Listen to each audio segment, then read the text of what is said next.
We used to predict weight loss using a linear model, whereby if you reduce someone's calories by 500 each day, that would equal 3,500 over the week, which is the same amount of calories in a pound of fat. However, in reality, what we see is after the initial success, we find a plateau where the individual becomes weight stable despite the fact they're still exercising and dieting. What might cause this? Well, it's a highly dynamic topic, and if you consider all the moving parts, it's more or less impossible to pin down. One factor people don't consider: if you lose 10 pounds of body weight, you're typically going to use 15% less energy to train. And sometimes people are only burning about 60 to 70% of their predicted calories. Maybe you can't wholly rely on your Fitbit calorie burn to justify your sweet treat.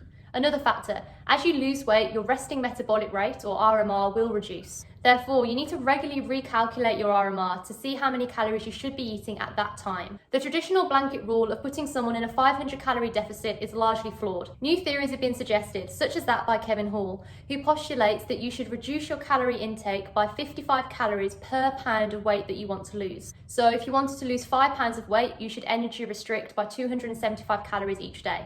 If you combine these 2 points of burning less calories than you think and your resting metabolic rate reducing, then it might explain some of that plateau. Now, I'm going to change tact and presume that you've overcome the plateau and you've lost a significant amount of body fat over a few months. How likely is it that you'll maintain this new body weight over the next few years? Unfortunately, statistically, it's not very likely. Only 20% of people who have lost 10% of their body weight will maintain this new weight over a year, and very few will maintain it over 5 years. It's common in practice to see good short-term successes for weight loss interventions, but limited long-term responses. Why might it be? A few theories have been suggested which postulate a biological set point or settling point. In short, the theory explains that you have a biological set point or baseline norm to which all your metabolic and hormonal responses will cycle around. For example, if you weighed 80 kilos for the last 10 years, then your biological set point will be at 80 kilos. When you lose weight, there's a mismatch between your new weight, for example 70 kilos, and where your set point weight is. It is theorized that in this instance, your brainstem and hypothalamus will initiate a metabolic response which targets your central nervous system, leptin and insulin sensitivity, and your thyroid function,